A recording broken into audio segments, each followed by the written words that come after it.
Lots of people are still working from home right now, and that means you really are interacting with your coworkers in a virtual way, a different kind of way, but that doesn't mean workplace confrontations have gone away. In fact, in some places they've become the new norm. It's similar to what we see on social media where people can be emboldened because they're kind of hidden behind their keyboards.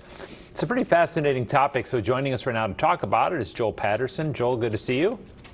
Good to see you, David. How you doing? I'm good. He's a workplace expert who heads up the Vested Group, a firm that is always listed on the best places to work. And so we wanted to talk to you a little bit about kind of what we're hearing about some chippiness that now is happening online. I haven't seen that personally in my workplace, but it is starting to get tiring to have all these Zoom calls and stuff.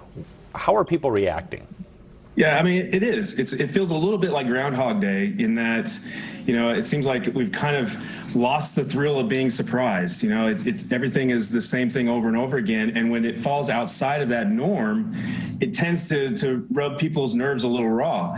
And so you just got to take that extra step to be intentional and make sure that you're not overlooking some of those signs, because it can happen on things, not just Zoom, but also over Slack or other messaging systems, over email. We still don't have a sarcastic font like we probably need to make sure that people understand tone. But what you got to really look out for is to make sure that that's not resulting in bullying or harassment or any kind of discrimination, because people start hiding behind their cameras, or maybe they turn their camera off. So, we started the year really happy with our productivity, really happy with how the technology was working. But the issue becomes, well, productivity is just one measure of many. What happens with people's mental health, with their physical health? How are we keeping tabs on what's really going on with our people? And that's going to take a little extra work. What does it say to other employees who, are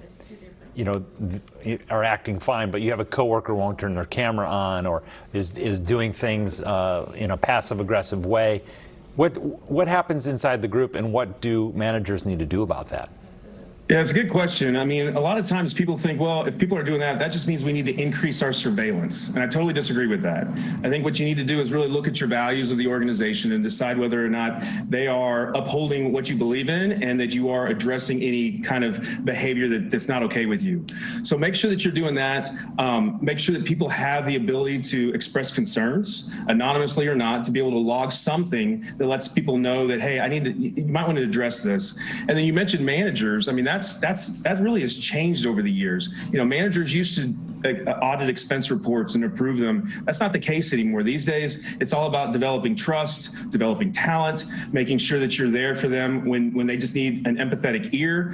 There's a lot of things on the soft side that managers should be looking at now. And over the last year, as we've gotten more and more used to this technology, it's going to be more imperative upon them to take the step to do something about it and make sure that their people feel connected and engaged in the organization.